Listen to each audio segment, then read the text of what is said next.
Hey everybody, Magic Mike here. I'm your wholesaler coach, the people's stripper. I strip it down and show you how I do it in my business so that you can do it in your business. I've done over 110 real estate transactions since 2009. Currently I do 2 deals a month and I make about $10,000 per deal. And I'm here at 10 ATL in East Atlanta at a hookah bar and just talking business over some beers. And I just had a discussion with this guy about 2 properties he had contacted himself, and I was asking him questions about it. I wanted to make sure that he wasn't the thirsty one. You know, you got to make sure that the seller is the thirsty one, right? Because if they're not thirsty, they're shopping it around. They're trying to get a higher price. They're going to see who's going to pay more, and there's always somebody willing to pay more than you. But I told him, wait for the seller to contact him back. Normally in my business, what I do is I send him a mail piece, a postcard or a yellow letter, a handwritten letter, you know, say, hey, I want to buy this property at this address, give me a call at this number. And I will wait for those particular people to call me back at that number, so I know if they're thirsty. And sometimes I'll get, you know, well, I'm just calling to see what this card's about. I don't care about that. I don't care about, you know, well, we're dealing with a realtor and, you know, those people aren't thirsty, right? Like in a relationship, you know, if she's a little thirsty, if you're a little thirsty, you know, you're gonna come on a little too strong. You know, you gotta kind of like not want the deal like, oh, I don't really need that house, you know.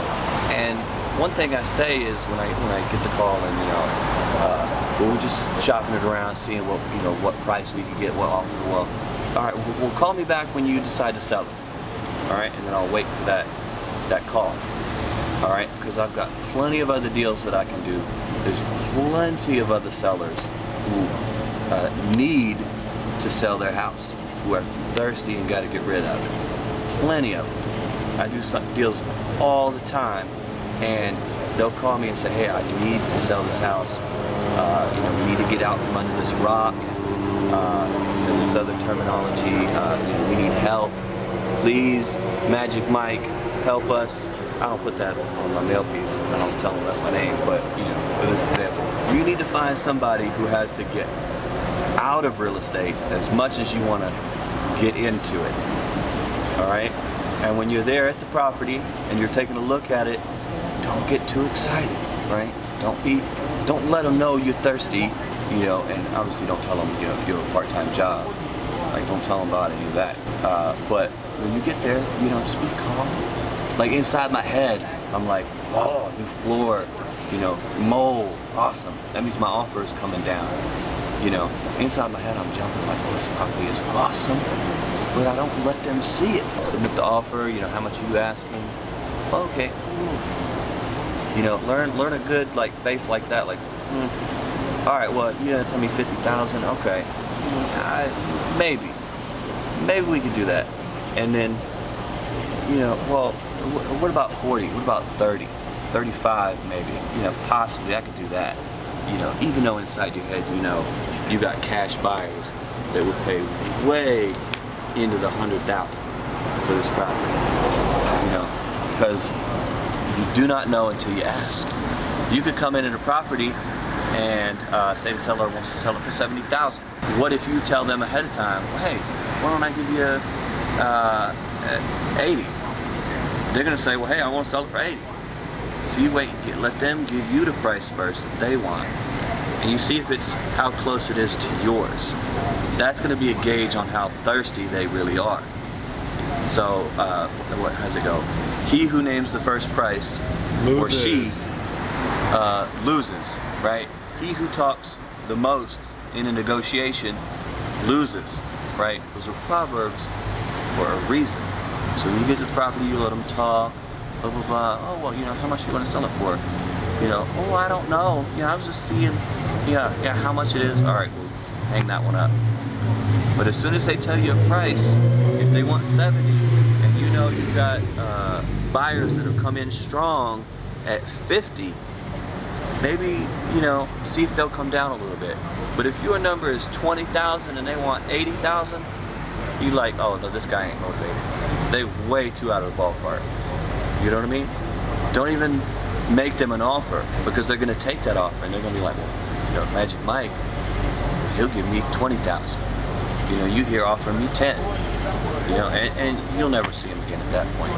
But you got to make sure that they contact you and that they are ready to go, and also that the lead source you have that you're sending these letters out to, you need to make sure that on the surface they're motivated.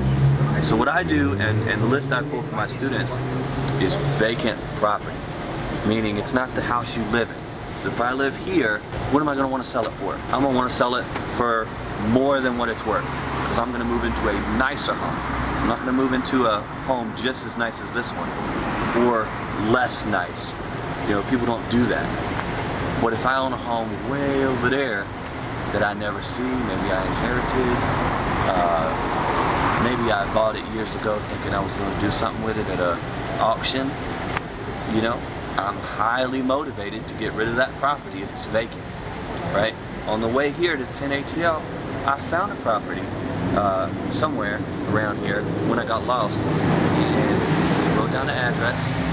I'm gonna find a seller. I'm gonna send them a letter. They're gonna contact me, and I can see in the records that 90,000 in 2000 or 1991 they paid 90,000 for it, and it's been vacant for over a year. So I know they're thirsty right now. I looked at the ARV in the area, it's like 300,000. So these people are ready to go. I know they're thirsty. I just have to see if there's any other players in the game.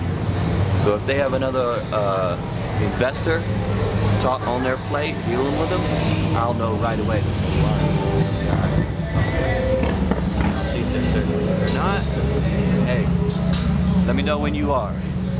Give me a call back. Alright? So if you want to know, if you want a coach to tell you and help you through the process of finding thirsty sellers, there should be a link in the description below, and we can work with you one-on-one. Just the other day I was working with a student. We got him a list, we got him a mail piece, and I walked him step by step through that process on how to get that out while he's working 9 to 5. Literally 9 to 5. He works 9 a.m. to 5 p.m. So I'm walking them through that process, and I can walk you through it too. Excellent.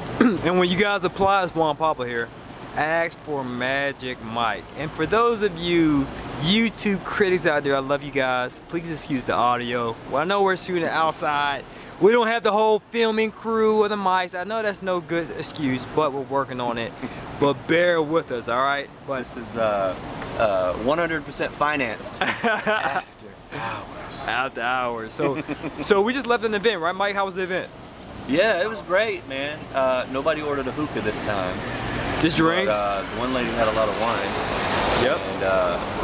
And that one guy had a lot of Corona. So if you're in the Atlanta area and you want to come kick it with us, just to talk about business in an informal setting, get to know us, we have a free event. Normally it's the first Tuesday of every month at 10 ATL, not 10 Atlanta, to be clear. 10 ATL, 495 Flat Shoals Avenue. Right. Check our events webpage to learn more. All right, so Magic Mike, I appreciate you, bro. As always, to your success. Peace.